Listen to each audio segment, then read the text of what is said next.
The last time I wore my brother's jacket. They found his body. The last time someone tried to take it from me. They found out why Sterling Winters taught his little sister to fight back. I stood in front of the mirror that September morning, sliding my arms through the worn bomber jacket that still smelled like him gun oil and spearmint gum. The strange combination that was uniquely Sterling. My fingers traced the faded Navy SEAL insignia on the chest, then found the tear in the lining where he'd hidden things he thought I'd never need to find. 3 months since the funeral. 3 months since they called it suicide. 3 months of knowing they were lying. Every voice tells a story. Sage, he used to say, tapping his temple with that crooked smile. Learn to listen, and you'll hear the truth hiding behind the words. I pulled out my phone and played his last voicemail again. I'd listened to it so many times I could recite it backwards. But this morning, something felt different. If you're hearing this, Sage, his voice crackled through the speaker, strained in a way I'd never heard before. Trust no one at Preston. The jacket. Keep it close. Love you, little Phoenix. Preston Academy waited for me like a Gothic mouth ready to swallow another privileged kid whole. But I wasn't here for the Ivy League pipeline or the 200-year legacy. I was here because my brother, my invincible, larger-than-life brother had walked into this place as an undercover IT specialist and left in a body bag. Mom had dropped me off at the iron gates, her professor hands clutching the steering wheel. "You don't have to do this," she'd whispered. "We could transfer you somewhere else. Somewhere safer." But safe wasn't going to tell me why Sterling's voice had jumped 18 hertz in that final message. The exact frequency spike he'd taught me meant someone was lying under extreme stress. Safe wasn't going to explain why a Navy SEAL with 3 tours in Afghanistan suddenly couldn't handle a prep school assignment. Safe wasn't going to make the guilt stop eating me alive for not seeing the signs. The main hallway of Preston Academy buzzed with that particular energy of first-day sharks circling fresh meat. I kept my head down. Let them categorize me new girl, scholarship kid probably, wearing a ratty military jacket like some trying too hard patriot. Good. Let them think I was nobody. Room 237. Advanced Psychology. I chose a seat in the back corner, Sterling's tactical training kicking in. Always know your exits. Always see them before they see you coming. That's when I noticed him. Ryder Blackwood didn't walk into a room. He commanded it. 6'2" of carefully cultivated perfection. From the $2,000 watch to the practiced smile that never quite reached his eyes. Other students unconsciously moved out of his path like iron filings repelling from the wrong end of a magnet. But it wasn't respect creating that distance. It was fear dressed up in designer clothes. His gaze swept the room and landed on me. More specifically, on my jacket. For exactly 2.3 seconds, his pupils dilated. His jaw muscle ticked. His breathing pattern shifted from relaxed to controlled. Micro-expressions most people would miss, but Sterling had trained me to read faces like maps. And Ryder Blackwood's face was telling me he recognized this jacket. "Welcome to Advanced Psychology," Dr. Ashford announced, and I filed that reaction away for later. "This semester, we'll be exploring the masks people wear and the truths they hide." If only he knew. By lunch, I'd mapped the social hierarchy. Preston Academy operated like a small dictatorship with Ryder as its teenage Mussolini. His court held session at the center table in the dining hall, a massive oak monstrosity that probably cost more than most people's cars. The legacies sat with him. Old money kids whose great-great-grandfathers had probably owned people. The Merits clustered at surrounding tables like planets orbiting a sun, hoping some light might fall their way. And then there were the Ghosts students who'd crossed Ryder or his crew, now invisible except when they needed reminding of their place. I took my tray some artisanal nonsense that looked like food but tasted like disappointment, and made my choice. I sat at Ryder's table. The dining hall went silent. Actually silent, like someone had hit a cosmic mute button. 300 students held their breath, waiting to see if the new girl was brave or stupid. The smart money was on stupid. "You're in my seat," a blonde girl said. Later I'd learn her name was Madison, but right then she was just another mean girl prototype with vocal fry and daddy issues. "Funny," I said, not moving. "I don't see any names." Ryder held up a hand, and Madison retreated like a well-trained attack dog. He studied me with eyes the color of expensive whiskey, and I made myself meet them without flinching. "Interesting jacket," he said finally. His voice pitched up 3 hertz from baseline Etel so subtle most people would miss it. "Military surplus. It was my brother's." Something flickered across his face. "Was he died?" I watched his hands. The right one tremored, just barely. 3 months ago. At least, that's what they told us. "Sterling Winters." He said my brother's name like he was tasting poison. "I heard about that. Tragic. They say he was troubled." My spine went rigid. "They say a lot of things. He worked it here. Didn't he always poking around in places he didn't belong?" Ryder leaned back, a snake deciding whether to strike. "Some people can't handle pressure, especially military types, all that PTSD. The words were calculated to cut, and they did. But they also told me everything I needed to know. Ryder hadn't just known Sterling. He'd been threatened by him. "My brother," I said slowly, letting my voice drop to the register Sterling had taught me, the one that made people's lizard brains pay attention. "Was the strongest person I've ever known. He survived 3 tours in Afghanistan. 2 bullets. A helicopter crash. You really think a prep school broke him?" "I think," Ryder said, standing now, his court rising with him like synchronized swimmers, "that weak people tell themselves stories about strength. Your brother couldn't hack it here, literally and figuratively. And that jacket." He reached out, fingers grazing the sleeve. "That doesn't belong in my school." I should have walked away. The smart play was to gather intel, stay invisible, find out what Sterling had discovered before they silenced him. But I was 17, and angry and tired of people telling me my brother was weak when I knew he'd been murdered. I stood up too, and even though Ryder had 6 inches on me, Sterling had taught me that height meant nothing if you knew where to apply pressure.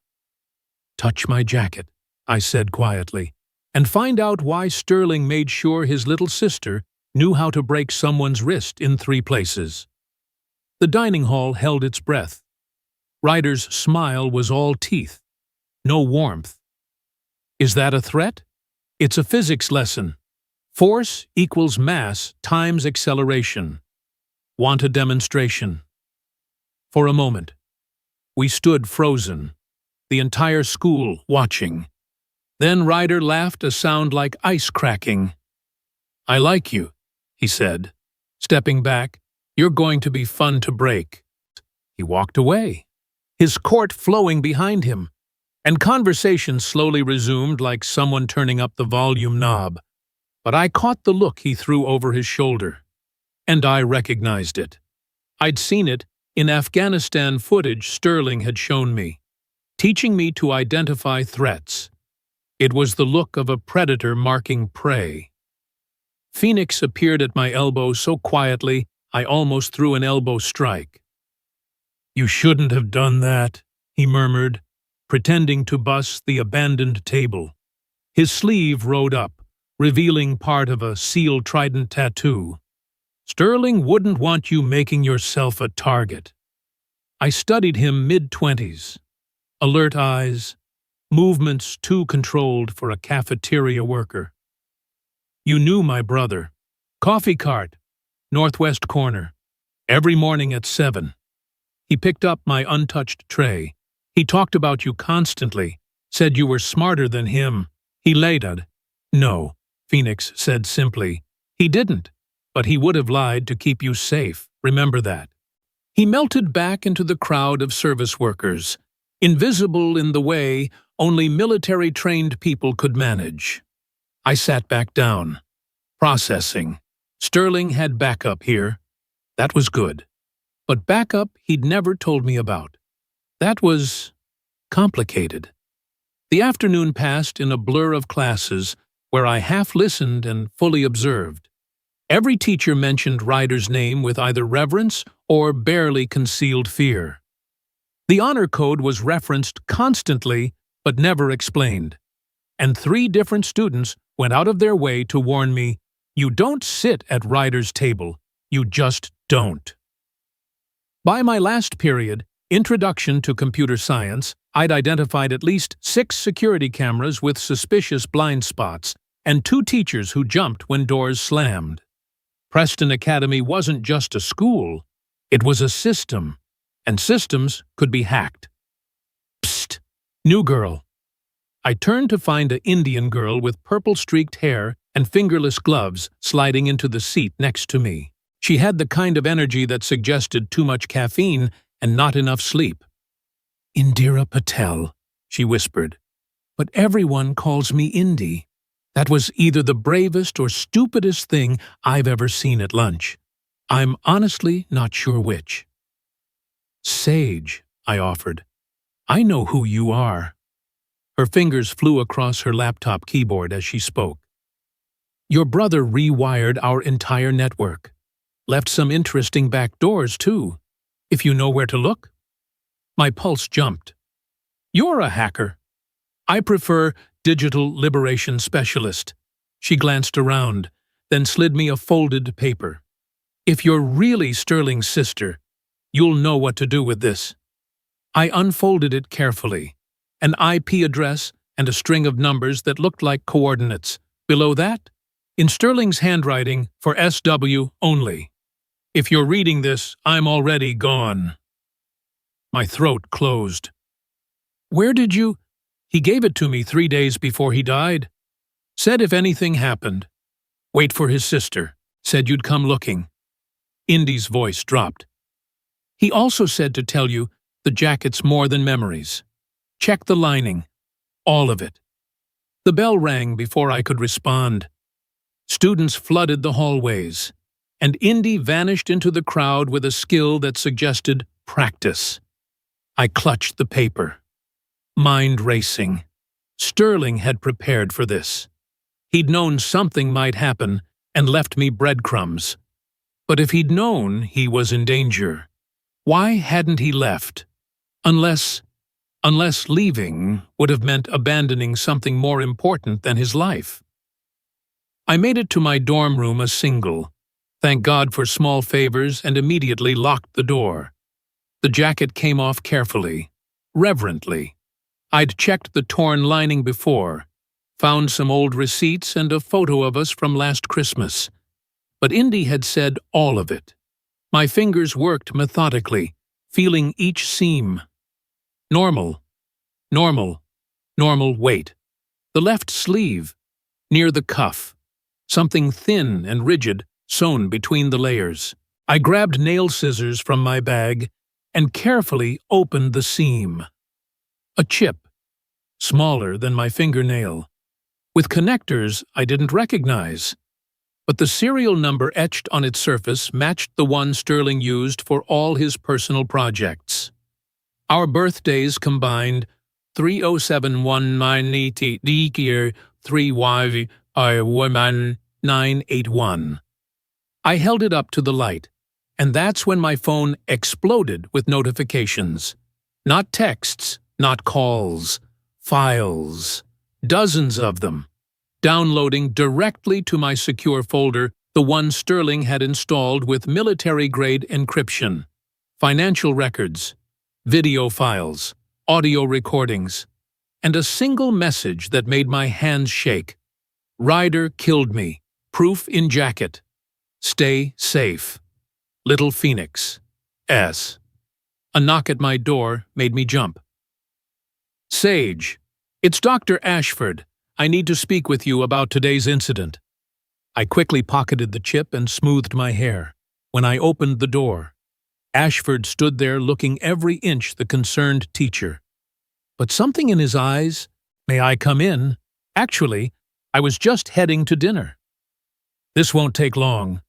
He stepped past me without invitation, eyes scanning my room with an efficiency that raised my hackles. His gaze lingered on the jacket thrown across my bed. "What did you need?" "Dr. Ashford." He turned, and for a second, his mask slipped. "Your brother was a good man, but he was playing a dangerous game. The same game you started today when you sat at that table." "I don't know what you mean."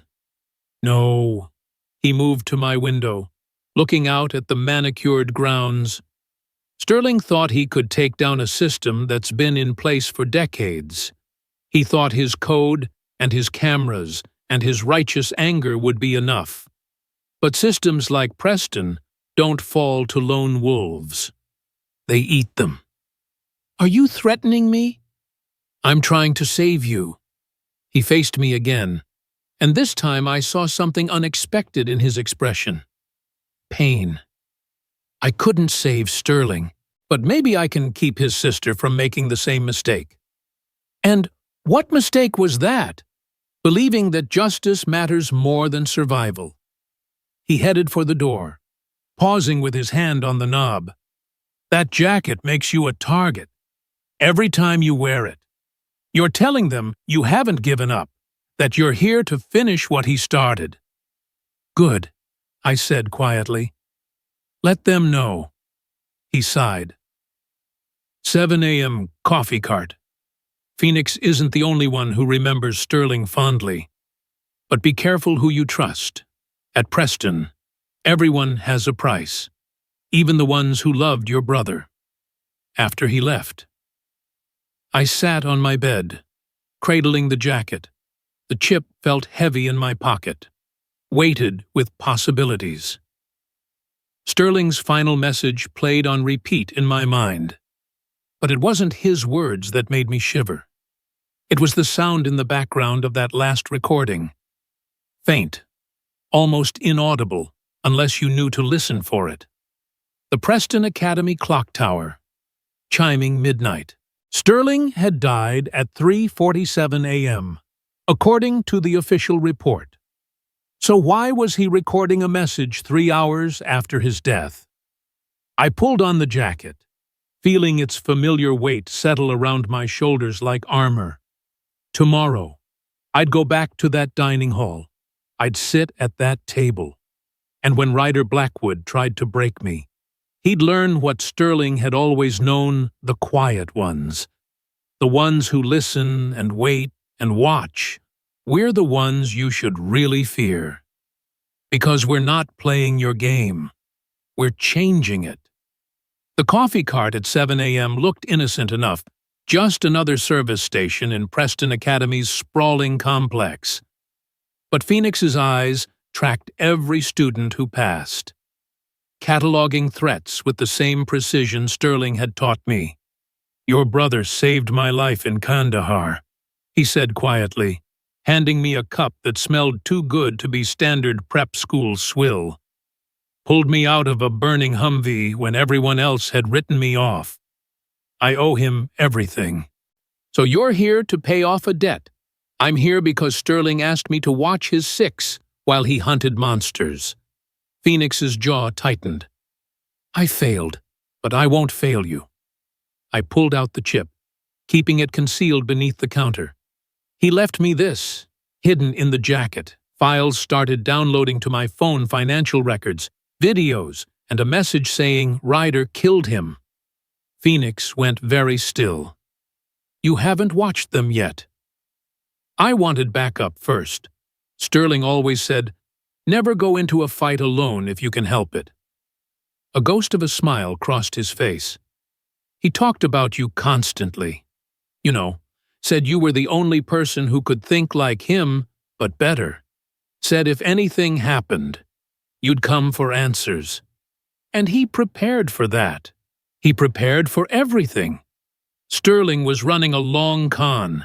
Sage, months of infiltration, building trust, getting access. Phoenix glanced around, then leaned closer. Preston Academy isn't just a school. It's a testing ground. Ryder's using it to perfect something called Project Mindbridge.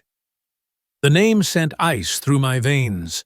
I'd seen it in the file headers. What is it? An AI system that predicts human behavior with 97% accuracy. But Sterling discovered they weren't just predicting outcomes, they were creating them. Manipulating test scores, college admissions, even career trajectories. All of it feeding into an international betting syndicate. Betting on students' lives. Betting on everyone's lives. The students here are just prototypes. Imagine being able to predict and control who becomes a senator, a CEO, a Supreme Court justice. Imagine how much that information would be worth to the right buyers. My phone buzzed. Another file had finished downloading. This one was labeled Insurance. I need to watch these, I said. Not here. Too exposed. Phoenix slipped me a key card. Building C basement level. Server room 3. Sterling set it up as a safe house. I'll create a distraction at lunch. Give you time to review everything. What kind of distraction? His smile was sharp. Let's just say Ryder's about to have a very bad day. The morning classes crawled by. I felt the weight of eyes on me everywhere, some curious, some hostile, all watching to see what the girl who'd challenged Ryder would do next. Madison accidentally spilled coffee on my shoes. Someone had scratched "Leave" into my locker, subtle as a sledgehammer, but effective at showing Ryder's reach. When lunch arrived, I headed for the server room instead of the dining hall. The basement of Building C was a maze of forgotten spaces, old money hidden behind new technology. Sterling's keycard opened a door marked Authorized Personnel Only.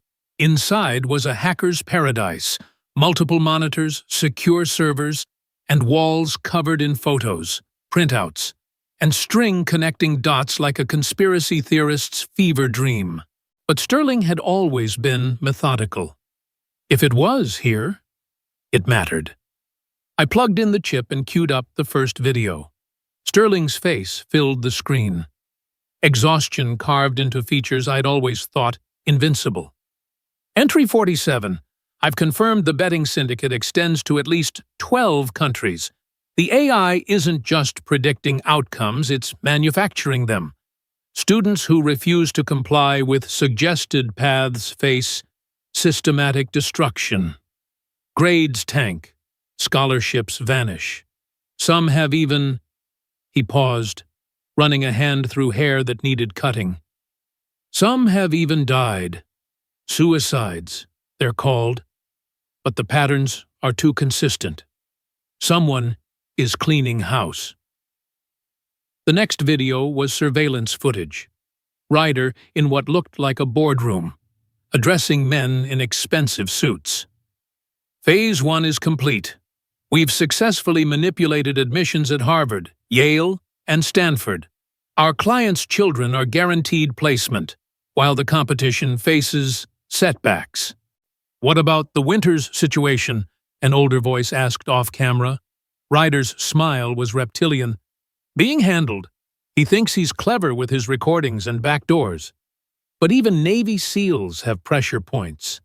His sister just started her senior year at Riverside High. Beautiful girl. Be a shame if something happened during her walk home. My blood turned to ice. The timestamp was 3 days before Sterling's death. The final video made me grip the desk until my knuckles went white. Sterling, in his room, speaking directly to the camera, to me. Sage, if you're watching this, I'm sorry. I'm so sorry. They've made it clear either I disappear or you do, and that's not a choice at all. His voice cracked. I've hidden everything in the jacket. The chip contains enough evidence to bring them all down. But you need to be smart about it. The FBI has been compromised. Local police are on Blackwood's payroll. You need media attention. Public exposure they can't contain. He held up a small device. This is my insurance policy. Voice pattern analysis software that can detect lies with perfect accuracy. I've embedded it in the jacket's lining, microscopic transmitters woven into the fabric itself. Every conversation near that jacket is being recorded and analyzed. When you're ready, when you have Ryder somewhere he can't run, get him talking. His ego is his weakness. He'll confess if he thinks he's already won. I love you, little Phoenix. Remember what I taught you. The video cut to black. I sat in the darkness, rage and grief waging war in my chest. They'd threatened me to control him. Sterling had died to keep me safe. And now, I was here anyway, walking into the same trap. My phone erupted with texts. Indy, emergency. Phoenix created too good a distraction. Ryder's lost it. He's coming for you. Then Phoenix had to break cover. Get out now. The server room door exploded open before I could move.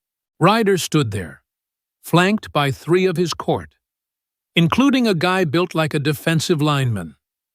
His perfect composure was cracked, replaced by something feral. You lying bitch, he snarled. Phoenix was one of Sterling's this whole time.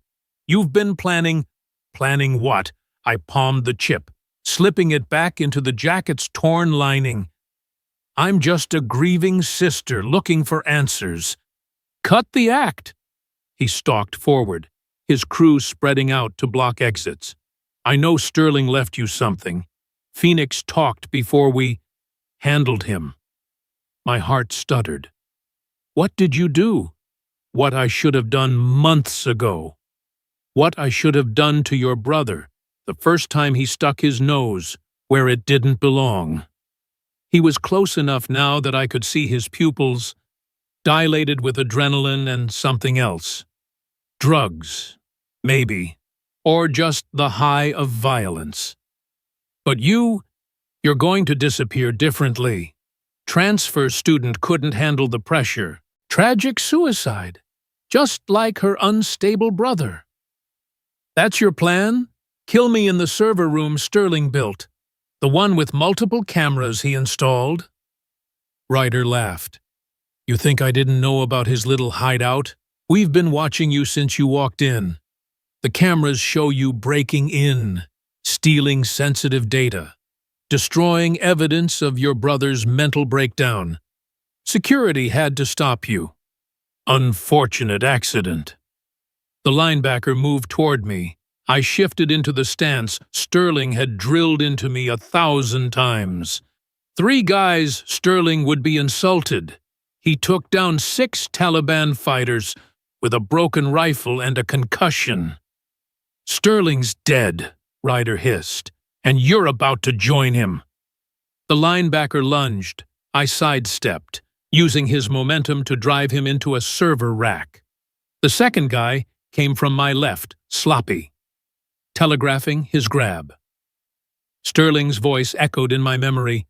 Fight dirty, fight fast, fight to win.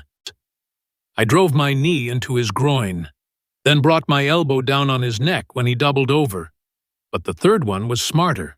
He grabbed the jacket from behind, trying to pin my arms. The fabric strained, and I hurted it the distinctive sound of ripping fabric as the sleeve tore away. That's when everything changed. The torn fabric must have triggered something in Sterling's design. My phone screamed to life. Not with notifications, but with a piercing frequency that made everyone clutch their ears. The monitors flickered on, displaying file after file financial records, videos, transcripts, all flooding onto Preston Academy's internal network. "What did you do?" Ryder shouted over the noise. I smiled, tasting blood from where I'd bitten my lip. "Sterling always said the best ops are the ones that execute themselves." The speaker system crackled to life. Sterling's voice, clear and decisive, echoed through not just the server room but the entire building. "This is Lieutenant Sterling Winters, Navy SEAL Team 3. If you're hearing this, my dead man's switch has been activated. All evidence of Preston Academy's involvement in Project Mindbridge is being uploaded to major news outlets, the DOJ and WikiLeaks. You have 60 seconds before it goes worldwide." Ryder's face went white. "Shut it down! Shut it down!" His remaining conscious goon ran to the servers, yanking cables frantically. But Sterling had been thorough. The upload continued, progress bars filling on every screen. 45 seconds remaining. Sterling's voice counted down. That's when Dr. Ashford appeared in the doorway. And he wasn't alone. Men in dark suits with earpieces flanked him, weapons drawn but not aimed. Yet. "Stand down, Mr. Blackwood," Ashford said calmly. "It's over." "You're with them," Ryder's voice cracked. "You're supposed to be CIA, actually, embedded to investigate suspicious deaths at prestigious schools. Your father's connections kept us at bay, but Miss Winters just gave us what we needed." He looked at me. "Your brother was one of ours. Sage, retired from the SEALs, recruited for domestic operations. I'm sorry we couldn't save him." 30 seconds remaining. Ryder turned on me, desperation replacing rage. "You don't understand. This isn't just about money. My father, he'll kill me. Actually, kill me if this gets out. Please, I'll give you anything. I'll confess to Sterling's murder. I'll turn witness against everyone. Just stop the upload." I stood there, jacket torn, brother gone, everything I'd believed about justice warring with the desire for revenge. Sterling's voice continued its countdown. 15 seconds. "You want to confess?" I asked quietly. Yes, I'll confess to everything. I killed Sterling. I ordered it. He was going to expose us, and I couldn't let that happen." And the words poured out of him like water from a broken dam. "The betting, the AI, manipulating students' lives, I'll testify to all of it. Just stop this. 10 seconds. I looked at Ashford. He gave me the slightest nod.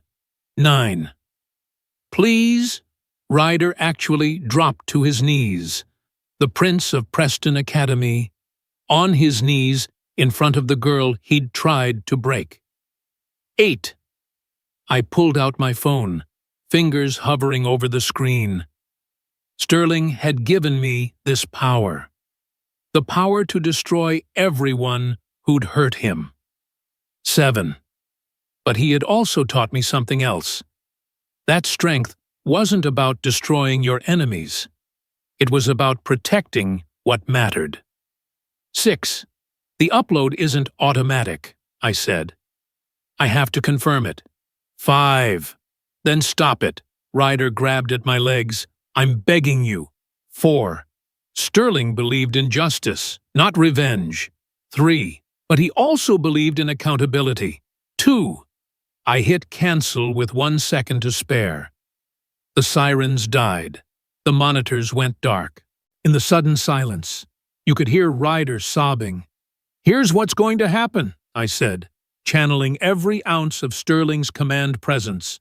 You're going to confess, publicly, not in some closed courtroom deal, but in front of the entire student body. You're going to detail every crime, name every conspirator, and show everyone exactly what Preston Academy has been doing to its students. They'll destroy me, he whispered. Yes, I agreed. They will, the same way you destroyed others, the same way you destroyed my brother. Ashford's team moved in, cuffing Ryder and his semi-conscious thugs. As they led him away, I called out, "Oh, and Ryder, the jacket you were so interested in. It recorded every word you just said. Voice analysis confirms you were telling the truth about murdering Sterling. That confession is admissible in court." His face twisted with rage and defeat as they dragged him away. Ashford lingered, studying me with those careful eyes. Sterling would be proud. You took down an international crime syndicate with a torn jacket and nerves of steel. I had help. I thought of Phoenix, hoping he was okay, of Indy, who'd risked everything to help a stranger. Sterling always said the mission matters more than the man. He also said his sister was the smartest person he knew. Ashford handed me a card. The CIA could use someone with your skills when you're ready. After he left, I stood alone in Sterling's server room, surrounded by the ghosts of his investigation. The jacket hung off me in tatters, but I pulled it closer anyway, somewhere in the distance. The Preston Academy bells were ringing. Emergency assembly. Probably time for Ryder's public confession. I made my way outside, where chaos reigned. Students poured out of buildings, confusion and fear on their faces. Police cars filled the circular drive. News vans were already arriving. Someone had tipped them off. Phoenix, maybe, if he was still operational. Sage, Indy crashed into me, purple hair wild. Holy shit! You did it! The whole network is down. All the betting data, the AI predictions, everything's been seized. She paused, seeing my torn jacket. You okay? Getting there. I watched as they led more conspirators out in handcuffs. Teachers, board members, even some parents who'd paid for their children's manufactured success. What happens now? Now, Indy grinned. Now we rebuild. Clean slate. Preston Academy under federal oversight. No more shadow games. Her expression softened. Your brother would be proud. The assembly hall was packed. Students, faculty, parents, and media crammed into every available space. I stood in the back, anonymous in the crowd. As they brought Ryder to the podium, he looked smaller somehow, stripped of his power and privilege. Principal Morrison, the real one, not the puppet Ryder had controlled, adjusted the microphone. Mr. Blackwood has a statement to make. Ryder gripped the podium, his voice hollow as he began. My name is Ryder Blackwood, and I am responsible for the murder of Sterling Winters. Gasps rippled through the crowd. Cameras flashed. The story that would dominate headlines for months began to unfold. He detailed everything. The betting syndicate, the AI manipulation, the systematic destruction of students who wouldn't comply, the bribes, the blackmail, the bodies hidden beneath suicide statistics. With each revelation, the crowd's horror grew. Sterling Winters discovered our operation, Ryder continued, his voice breaking. He was gathering evidence to expose us, so I had him killed and staged it as a suicide. I threatened his sister's life to control him. I was a monster hiding behind privilege. When he finished, the silence was deafening. Then someone started slow clapping, not mockingly, but with grim satisfaction. Others joined in, not for Ryder, but for the truth finally being told. As they led him away, our eyes met across the crowd. In that moment, I saw him clearly, not the predator he'd pretended to be, but a broken boy who'd chosen power over humanity. I felt something Sterling had tried to teach me: pity for your enemies doesn't make you weak. It makes you human. The weeks that followed were a blur of investigations, trials, and revelations. The conspiracy reached higher than anyone imagined: senators, judges, Fortune 500 CEOs. All of them had bet on human lives like stocks in a portfolio. Phoenix survived. Ryder's goons had roughed him up but hadn't finished the job before the chaos started. He testified alongside me, 2 soldiers honoring a fallen brother. Indy became my closest friend. Then something more. She helped me decode the rest of Sterling's files, uncovering victims who needed help and conspirators who needed justice. But the biggest surprise came from Sterling's AI work. He hadn't just investigated the voice analysis technology, he'd improved it, made it unhackable, incorruptible, and most importantly, accessible. 6 months after Ryder's confession, I stood on a different stage, wearing Sterling's repaired jacket. The tears had been mended with golden thread, Japanese kintsugi. Indy had called it, more beautiful for having been broken. My brother believed technology should protect people, not prey on them.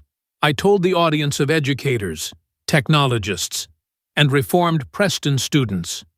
That's why we're launching Truth Tech, a free application that detects deception through voice pattern analysis. No more rigged interviews, no more lying politicians, no more hidden corruption. I held up my phone, showing the simple interface Sterling had designed. Every voice tells a story. This helps you hear the truth within it. The response was immediate. Downloads in the millions. Students using it to expose cheating scandals. Employees revealing workplace harassment. Citizens fact-checking political speeches in real time. Not everyone loved it. Lawsuits flew. Death threats arrived. But Sterling had taught me to stand firm when you're right, and Indy helped me encrypt everything beyond their reach. A year later, I visited Sterling's grave. The headstone read, Sterling Winters, brother, soldier, truth seeker. "Hey, big brother," I said, settling beside the stone. "Thought you should know Ryder got life without parole. Turns out killing a federal agent is still frowned upon." I pulled out my phone, showing him the Truth Tech statistics. 3 million active users, 47 corruption cases exposed, 132 lives saved from suicide prevention. Wind rustled through the trees, and for a moment, I could almost hear his voice. "Every number is a person. Sage, never forget that." "I won't," I promised. "Oh, and that CIA guy, Ashford, he offered me a job. Said you'd recommended me before you died. Typical Sterling, planning for every contingency." I stood, brushing dirt off the jacket. The golden repairs caught the sunlight. Beautiful and strong. "I start training next month. Phoenix is going to be my handler. We're calling it Operation Veritas. Thought you'd appreciate the pretension." As I walked away, I felt the weight of the jacket differently, not as a burden of loss, but as armor for the fight ahead. Sterling had died protecting me, but he'd also given me the tools to protect others. Back at my car, Indy waited with coffee and a smile. "How did it go?" "Good. He would have liked you." I accepted the coffee gratefully. "Ready for tonight?" Preston Academy 2.0's first clean graduation. She grinned. Wouldn't miss it? Plus, I hear the valedictorian's speech is going to be fire. That evening, I stood at the same podium where Ryder had confessed, looking out at fresh faces unmarked by the old corruption. The jacket felt right on my shoulders as I began. A year ago, Preston Academy was built on lies. Today, it stands on truth. That transformation happened because one person refused to accept the system as it was. My brother, Sterling Winters, believed that institutions should elevate people, not manipulate them. He died for that belief. I found Ashford in the crowd, Phoenix beside him. They nodded encouragingly. But death isn't the end of truth. It's the beginning of legacy. Each of you has the power to question, to investigate, to refuse complicity in corruption. You have technology that reveals deception and the courage to use it. You are Sterling's legacy as much as I am. The speech continued, but my mind drifted to tomorrow. New mission briefings, new corruptions to expose, new lives to save. Sterling had given me more than a jacket and some code. He'd given me purpose. As the graduates threw their caps in the air, I touched the golden threads holding my jacket together. Broken things could be made beautiful. Lost voices could still speak truth. And sometimes, when the powerful forced you to your knees, it just gave you a better angle to take them down.